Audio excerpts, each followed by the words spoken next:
काम करो, मोहल्ले की ना सारी बैलें बजा के भागो। वो डराना ना ज्यादा मैच्योर हरकत है। आओ, ये सुबह सुबह तुम वोल्केनो की तरह क्यों उबल रही हो? कि मैं ना तुम्हारी बातों में फंस चुकी हूँ और तुमने तो किसी बात की टेंशन लेनी नहीं है, तो सारी टेंशन लेने की जिम्मेदारी सिर्फ मेरी है। तुम क्या कह रही हो? क्या हुआ है? रब्बिका की मंगनी के बाद ना अम्मी को 3 कॉल्स आ चुकी। सिर्फ 3 बार? पर अभी तक तो 8 से 10 कॉलें आ जानी चाहिए थी। और इसमें टेंशन वाली बात कौन सी है? चुप करो, कल है तुम यहाँ नहीं। वो 3 कॉल्स अम्मी को मेरा पूछने के लिए आई थी, मेरे रिश्ते के लिए।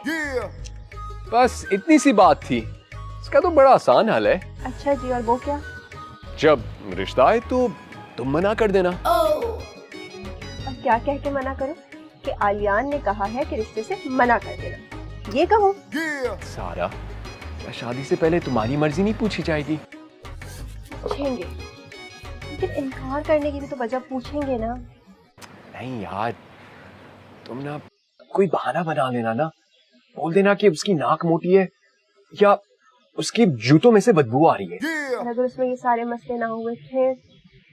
अच्छा, अभी से ही अपने फ्यूचर हस्बैंड को डिफेंड कर रही हो? तो इन सारी बातों से कोई एग्री नहीं करेगा। कब तक बहाने बनाती रहूंगी मैं ये? जब तक अम्मी नहीं मान जाती ना। चाची तो कभी नहीं मानी।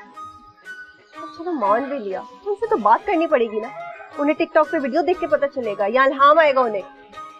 तुमने ना बस परेशान कर दिया मुझे। अच्छा खासा मैं तुमसे चाय मांगने आया था। देखो मेरी बात सुनो, अगर तुम मेरे साथ सीरियस नहीं हो ना तो बता, वरना क्या? वरना अगर तुमने चाची से इसी हफ्ते बात नहीं की ना तो मैं अम्मी को हाँ कह दूंगी। समझ जाओ ये बात। चाय बना के लाना। वहीं पड़ी है, पी लो। ये वाली नहीं चाहिए थी। जहर पी लो।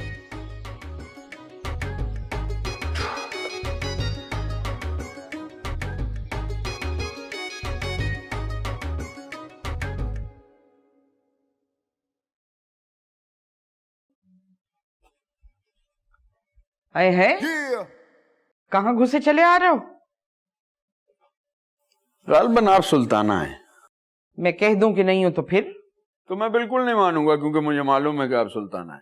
ऐसे लौट फेर के क्यों बात कर रहे हो? सीधी तरह बताओ, भैया ने भेजा है ना पैसे वसूलने को। देखिए जी, ऐसा है कि मिसेस जिम्मी ने मुझे यहाँ एक कमरा किराए पर दिया है, मैं उसी सिलसिले में आया हूँ। बेड़ा गर्क हो इस भैया का, खुद तो शादी करके हनीमून पे चला गया, हमें फंसवा गया। कमरा तो देखा होगा ना भाई, हम उसमें सफाई नहीं करवा सकते और ना ही वो जली हुई तारे लटक रही हैं वो ठीक करवा सकते हैं, ना कोई बल्ब लगवा सकते हैं, ना कोई पंखा लगवा सकते हैं। ठीक है, ये सब कुछ मैं खुद करवा लूंगा, बस आप मुझे मेन गेट की चाबी दे दें ताकि आते जाते आपको परेशान न करूं। ऐसे कैसे दे दें तुम्हें चाबी?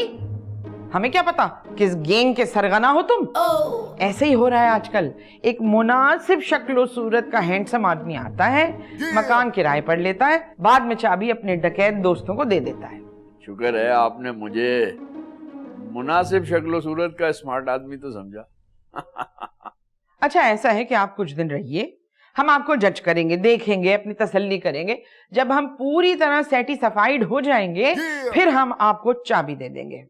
देखिए खूबसूरत खातून, मैं फौज से रिटायर हुआ हूं, कर्नल के रैंक से। बाप भाई भी फौज में थे।